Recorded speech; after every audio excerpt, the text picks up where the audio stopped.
जय श्री कृष्णा।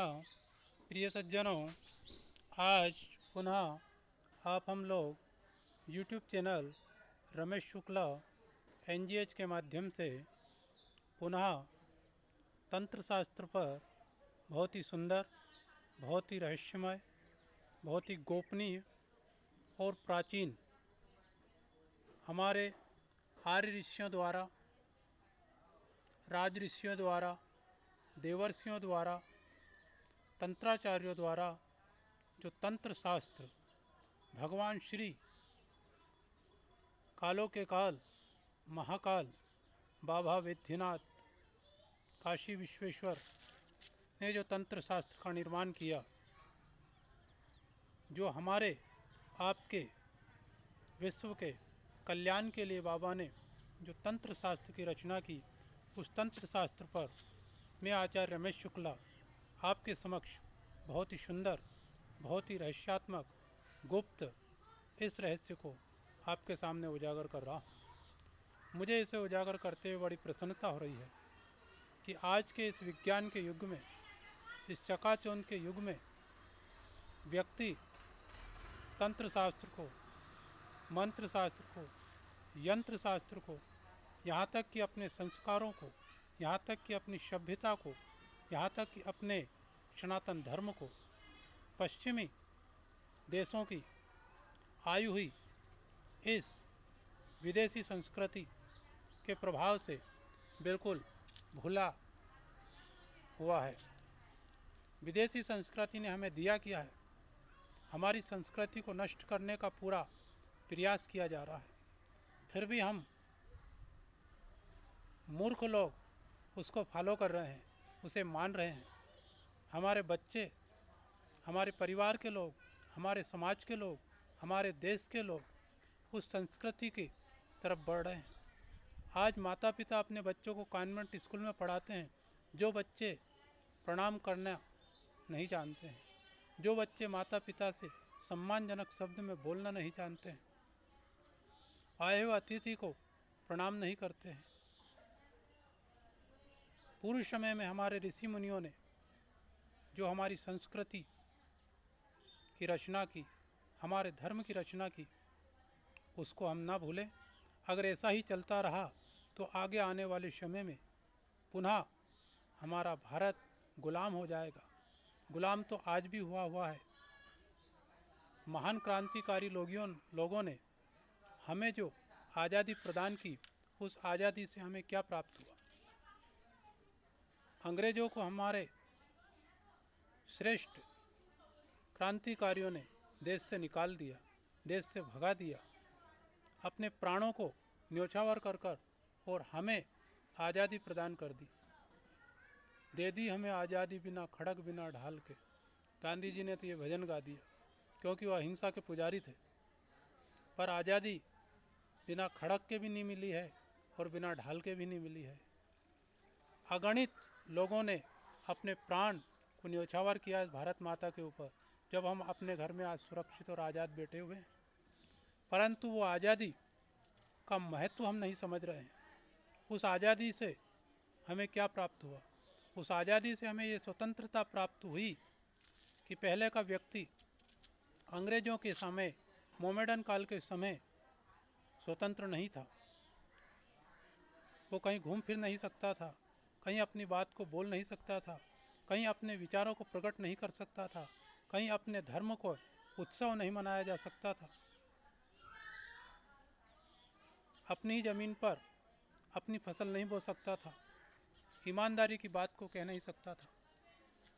ये चीज़ें थी, उनसे हमारे महामहिम क्रांतिकारियों ने, देशभक्तों ने हमें आज़ादी प्रदान की, उससे हम आज़ाद हो गए।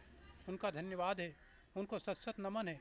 हम जीवन भर भी उनको माला लेकर उनका जाप करें तो भी उनके अनुग्रह को, उनके उपकारों को हम पूर्ण नहीं कर सकते।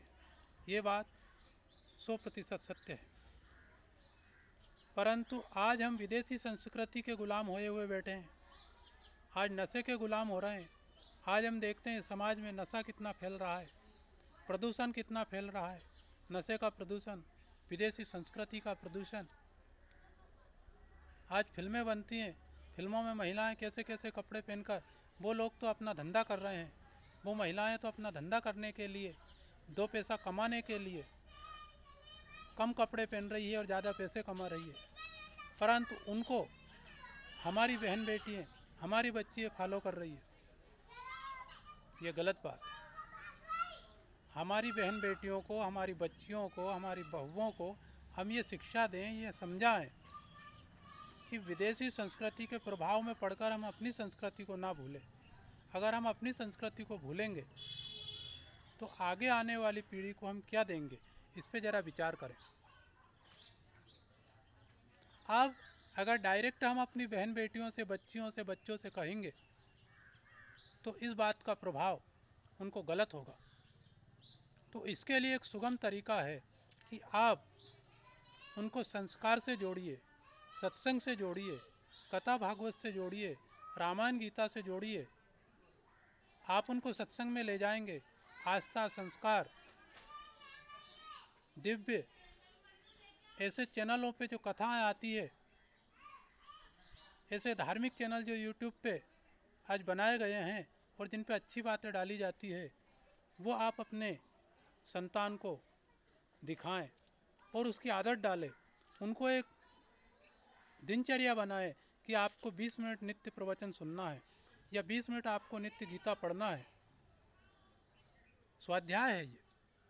वो अगर बच्चे करेंगे तो निश्चित है कि एक ना एक दिन उस चीज़ का प्रभाव अवश्य पड़ेगा और ये विदेशी संस्कृति से हम दूर होंगे और अपनी सनातन संस्कृति का हम पर प्रभाव होगा। प्रिय सज्जनों, ये तो हुई हमारी सनातन संस्कृति की बात। तंत्र शास्त्रों में मैं विषय पर चर्चा कर रहा था। तंत्रों को हम क्यों नहीं मान रहे हैं, मंत्रों को क्यों नहीं मान रहे हैं, कि आज का वैज्ञानिक युग है, जबकि विज्ञान भी इस चीज़ को जानता है कि वनस्पतियों से ही सारे आज जो गोली दवाई सब निर्माण हो रही है, ये सब वनस्पतियों से ही इनका निर्माण हो रहा है। वनस्पति शास्त्र में, तंत्र शास्त्र में वनस्पतियों का बड़ा महत्व है। हमारे तंत्राचार्यों ने कई तरह के जो संसार में जितनी भी औषधियाँ हैं, पेड़ पौधे हैं, वृक्ष, गुल्म लताएँ हैं, ये सब किसी न किसी तरह के रोग को निवारण करने के लिए बनाई गई है। ये तंत्र शास्त्र में वर्णन मिलता है। एक भांग का पेड़ होता है, उसके पत्ते को खा लेने से नशा आ जाता है, आदमी अपना संतुलन खो बैठता है, आदमी की बुद्धि खराब हो जाती है। एक नीम की पत्ती को नियमित 5 पत्ती 2 पत्ती डेली खाने से दुनिया के समस्त रोग शरीर में कभी आते ही नहीं हैं।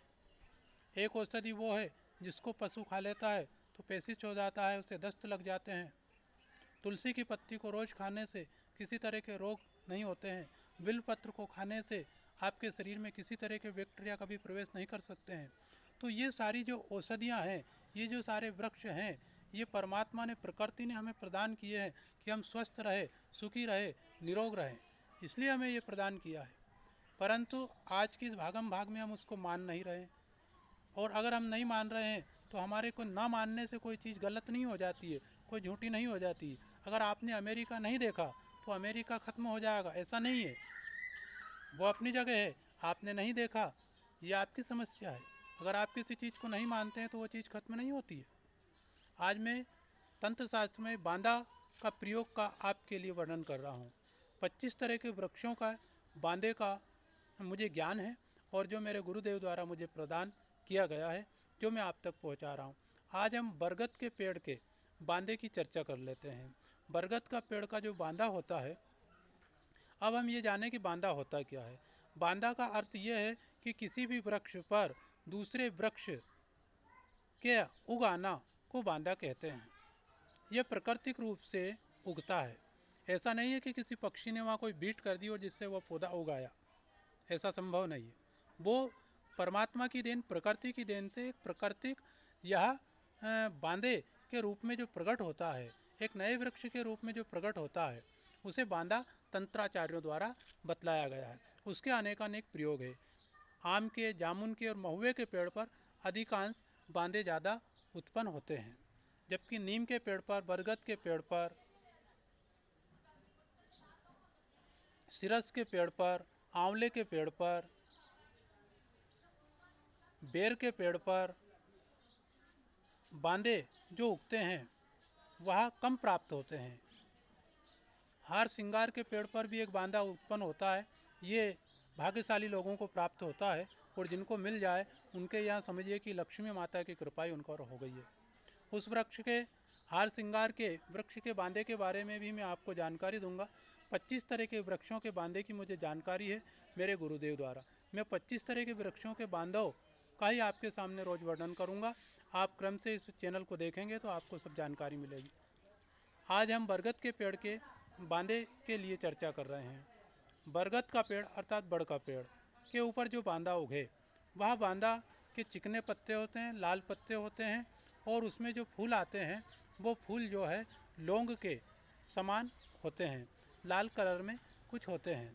टहनी होती है, कुछ गांठदार टहनी उसकी होती है। पूर्ण रूप से बांदा जो होता है, पूर्ण संपूर्ण बांदा, वो आम, जामुन और महुए के पेड़ पर ज़्यादातर प्राप्त होता है। अन्य वृक्षों पर ये बांदा पूर्ण संपूर्ण रूप से प्राप्त नहीं होता है, पर वह जितना भी प्राप्त हो उतना ही संपूर्ण कार्य को सिद्ध करने की क्षमता रखता है। ऐसा तंत्र शास्त्रों के तंत्राचार्यों द्वारा अनुभूत प्रयोग बताया गया है। तो आप कहीं से भी खोज करें कि बरगद के पेड़ पर आपको बांदा प्राप्त हो जाए तो उसका ध्यान रखें और उसको कब लाना है इसके लिए भी एक समय होता है, एक मुहूर्त होता है। पंडित जी से, ज्योतिषी से दिखाएं कि आद्रा नक्षत्र कब है। जब आद्रा नक्षत्र हो, जैसे कि आज आद्रा नक्षत्र है, आज सोमवार है, आज आद्रा नक्षत्र है, तो रविवार के दिन संध्या समय थोड़े से पीले चावल करें। पीले चावल, एक गोल सुपारी और एक सिक्का, नहा धोकर शुद्ध होकर और 2 अगरबत्ती लेकर आप सूर्यास्त के बाद जाए या सूर्यास्त के पहले भी जा सकते हैं। संध्या काल थोड़ा छोड़ दें। जाते समय आप किसी से बोले नहीं, अकेले जाएं और जहाँ बरगद का पेड़ का बांदा आपने देखा है वहाँ बरगद के पेड़ के बांदे के जहाँ देखा है वहाँ बरगद के पेड़ की जड़ में उस गोल सुपारी, उस पीले चावल और उस सिक्के को 2 अगरबत्ती लगाकर प्रणाम कर कर वहाँ रख कर आए और यह आपको बोलना है कि हे वृक्षराज, मैं आपके ऊपर उत्पन्न हुए इस बांदे को निमंत्रण देता हूँ और कल प्रातःकाल सूर्योदय के पहले मैं इस बांदे को ले जाऊंगा और जिस कार्य के लिए मैं इस बांदे को ले जाऊंगा वह वृक्ष के अधिष्ठात्र देवता मेरा कार्य सिद्ध करे। ऐसी आपके चरणों में मैं कामना भावना समर्पित करता हूँ और इस हेतु आपको मैं निमंत्रण देता हूँ। फिर कल आद्रा नक्षत्र है, कल वापस जाए जल्दी नहा धोकर और 2 अगरबत्ती लगाकर और बांदे को लेकर आए। पूरा तोड़कर ना लाए, जरूरी नहीं है कि पूरा लाए। आप पूरा लाते हैं तो आप अधिक लोगों को से बांट सकते हैं, परंतु पूरा ना लाए, कोई दूसरा व्यक्ति भी उसको अपने प्रयोग में ले लेगा। उस बांदे को लेकर आए और लाकर उसका विधिवत तरीके से पंचोपचार 1650 पूजन करे और पूजन कर कर उस बांदे को सुरक्षित देव प्रतिमा की तरह देव मंदिर में सुरक्षित रखे। अब उसका क्या प्रयोग है, ये बांदा आपके किस काम में आएगा। इस बांदे को जो आपका लेकर आए, इसकी लकड़ी, इसका फल, इसका पत्र, इसका पुष्प, आप किसी भी मुकदमे में जा रहे हैं, कोर्ट कचहरी में जा रहे हैं तो आप जेब में रख के ले जाइए, भुजा पर बांध कर जाइए, आपको मुकदमे में विजय की प्राप्ति होगी। आप किसी भी युद्ध में जा रहे हैं, आप ताबीज की तरह उसको गले में बांध के या भुजा में बांध के जाइए, आपकी विजय श्री होगी। किसी भी सभा में वाद विवाद के लिए जा रहे हैं, आप उसको रख के ले जाइए, आपको विजय की प्राप्ति होगी। इसको हमेशा आप पास में रखने से आपका बल बढ़ेगा, बल्कि ये वृद्धि करता है। यात्रा में किसी में जा रहे हैं आप, तो यात्रा में इसको आप साथ में रख के ले जाइए, आपकी यात्रा सफल होगी। इसके अंदर बहुत से गुण हैं, इसका वर्णन करना संभव नहीं है। मुख्य रूप से जिस काम में ये बांधा आता है उसका वर्णन मैंने आपके सामने किया है। प्रिय सज्जनों, चैनल पर आप नए हो तो चैनल को सब्सक्राइब करें, लाइक करें, कमेंट करें और ऐसे बातों को अधिक से अधिक लोगों तक पहुंचाएं जिससे कि तंत्र शास्त्र का प्रचार हो, आगे आने वाली पीढ़ी भी हमारी इस तंत्र मंत्र यंत्र शास्त्र से आध्यात्मिक चीज़ों से जुड़ी रहे। ऐसी मैं आशा करता हूँ कि आप इसको आगे तक पहुँचाएँ। जय श्री राधे, जय श्री कृष्णा, जय श्री राम।